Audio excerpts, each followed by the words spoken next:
Hello everyone, welcome to our channel Legal Mind Maps. In today's video, we are going to discuss the topic definition, registration of trademark procedure, grounds of refusal and well-known trademarks.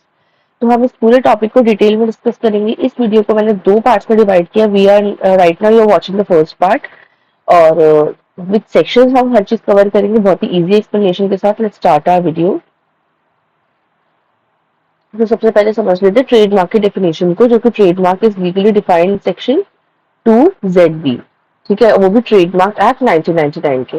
तो trademark refer करता है एक ऐसी graphical representation जो ना एक customer को या फिर किसी पर्सन को हेल्प करती है कि वो ना गुड्स और सर्विसेज किसी और की, मतलब लोगों की जो अलग अलग कंपनी की गुड्स एंड सर्विसेज है उनके बीच एक तो डिफरेंस क्रिएट कर पाए।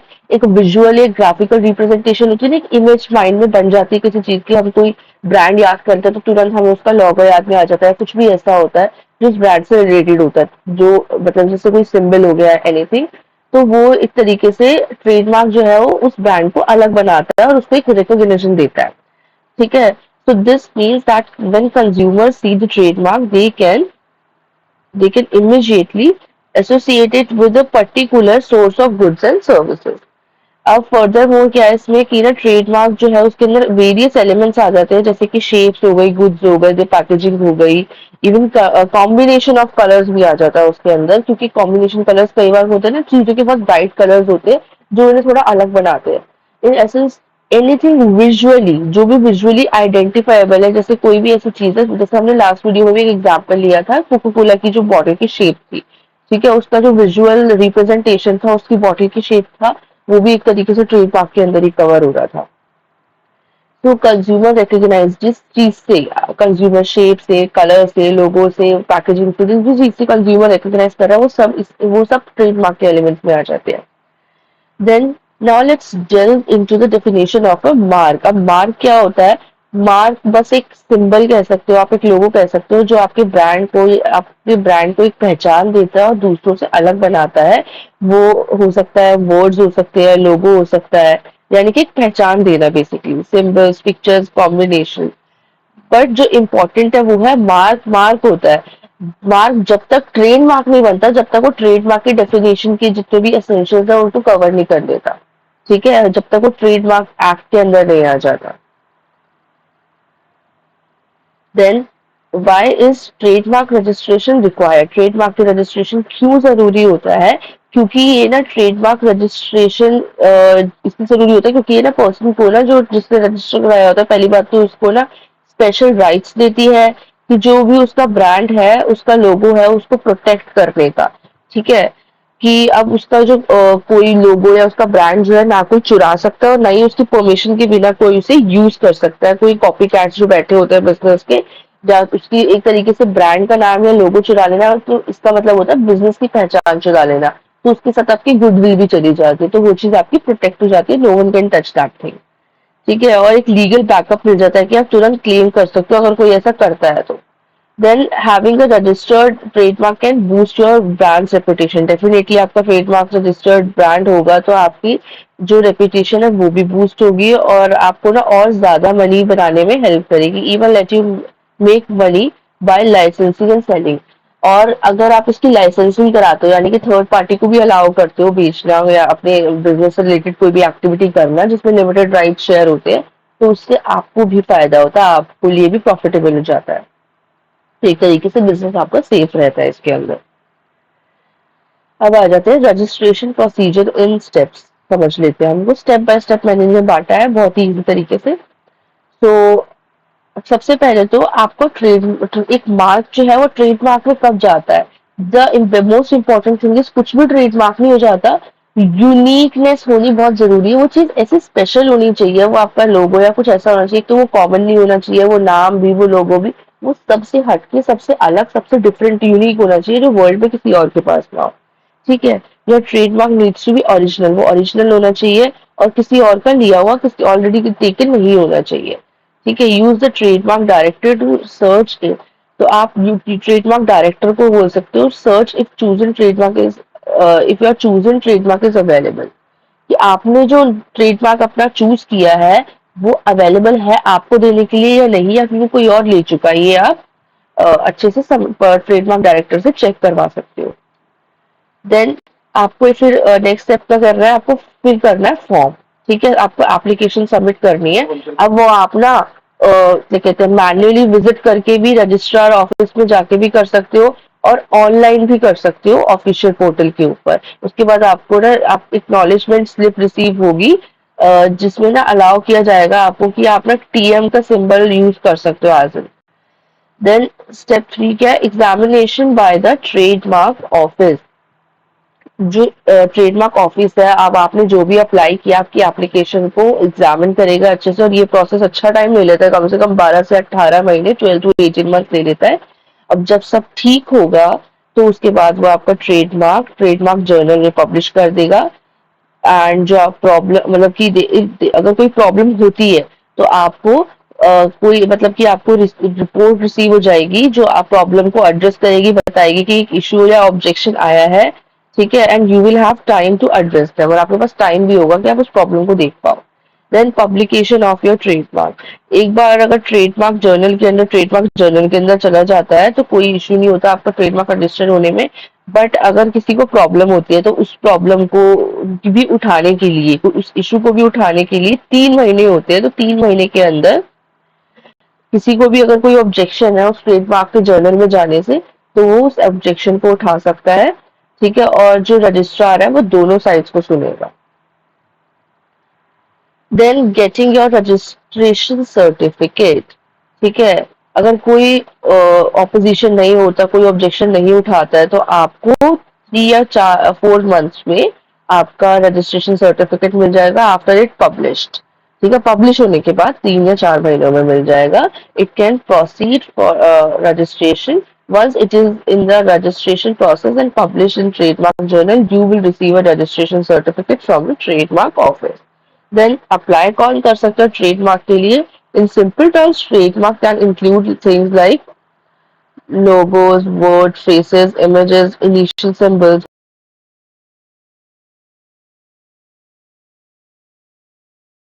ट्रेडमार्क कोई भी अप्लाई कर सकता है ट्रेडमार्क के लिए, चाहे वो कोई इंडिविजुअल हो, कोई प्राइवेट फर्म हो, या फिर कोई कंपनी हो। उनका बस वो जो चीजें, मतलब ये जो एसेंशियल जो एलिमेंट्स है, इनमें से कुछ भी अप्लाई कर रहे हैं एज अ ट्रेडमार्क, तो वो चीज आपकी वो होनी चाहिए, मतलब कि यूनिक होनी चाहिए, किसी और ने ले न रखी होनी चाहिए। ठीक है, आप कोई लिमिटेड लाइबिलिटी पार्टनरशिप में हो सकते हो। ठीक है, प्राइवेट लिमिटेड या पार्टनरशिप, बहुत सारे, मतलब आप सब ट्रेडमार्क के लिए अप्लाई कर सकते हो। Then trademark renewable. तो अब आपको ना ऐसा नहीं है कि ट्रेडमार्क करा लिया संतुष्टि से बैठ गए, आपको ट्रेडमार्क अपना रिन्यू भी कराना पड़ेगा। ट्रेडमार्क ना वैलिड रहता है सिर्फ 10 सालों तक, तो आपको उसके बाद ट्रेडमार्क को रिन्यू भी कराना पड़ेगा।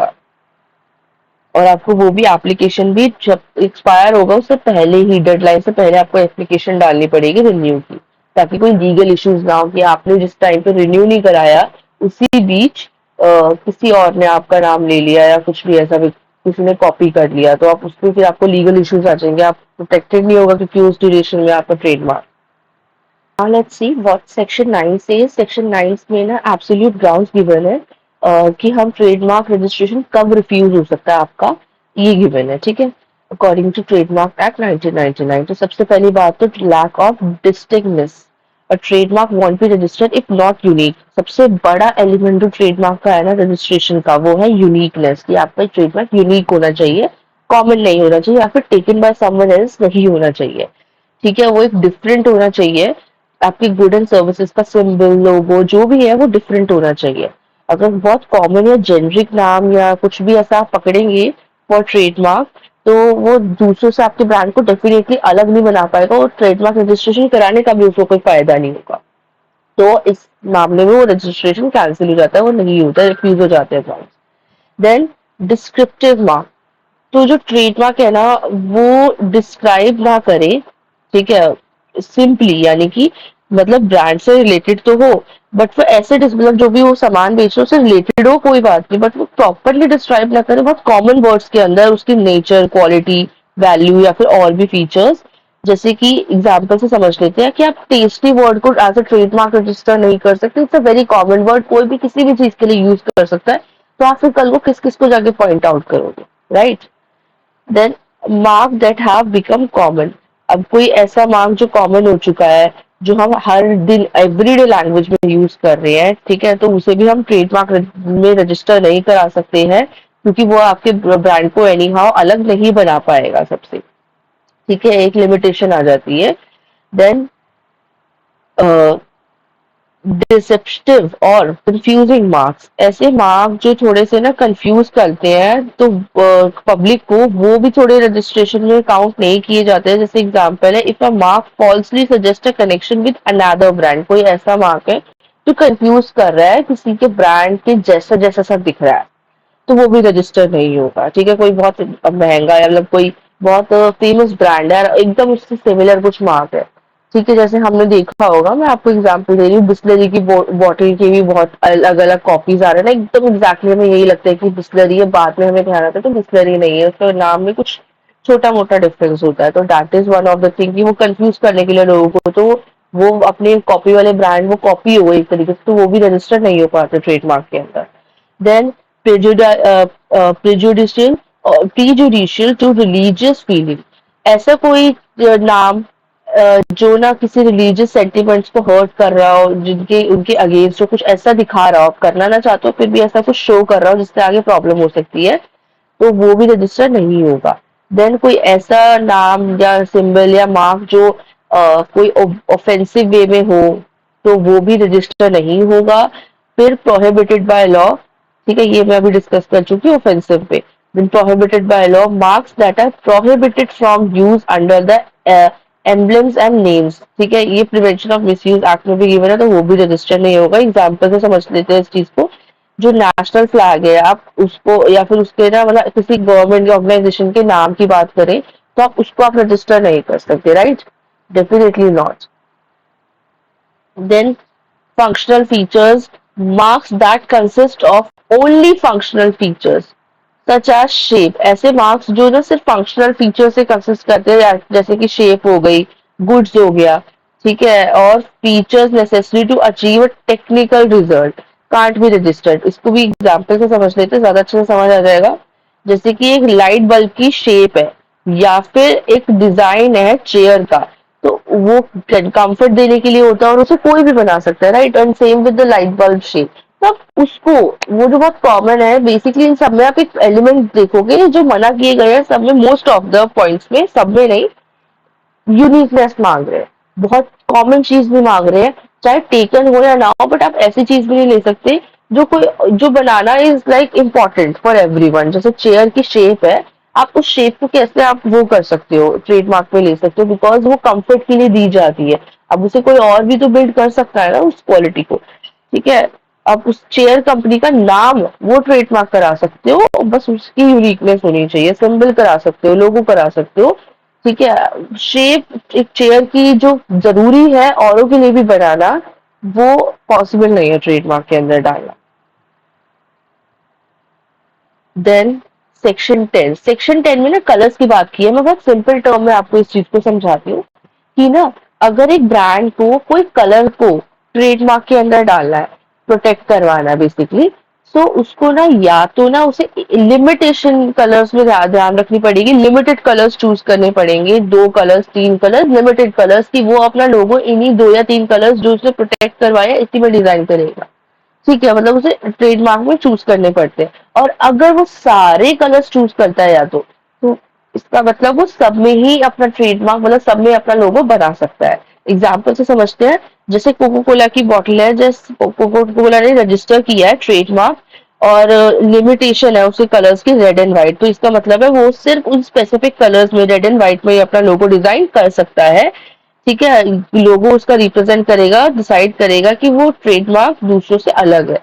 देन दूसरे अगर ऑन दी अदर हैंड देखा जाए तो कोला अगर ना सारे कलर्स को, मतलब कोई कलर रजिस्ट्रेशन के बिना ट्रेडमार्क वो करता है, प्रोटेक्शन लेता है, ट्रेडमार्क प्रोटेक्शन लेता है, तो इसका मतलब है that the logo can be use in any colour. तो लोगो इसका मतलब होता है कि लोगो किसी भी कलर में यूज किया जा सकता है, सारे कलर लेते हैं, बट इससे पता है क्या होता है, एक ब्रांड की ना, एक लोगो की एक यूनिकनेस होती है ना, वो थोड़ी खत्म हो जाती है। एक सेम कलर होता है ना, उससे लोगों के दिमाग में ना एक इमेज बन जाती है उसकी ऑलरेडी, कि हाँ ये ब्रांड है, ये इसका ये कलर है।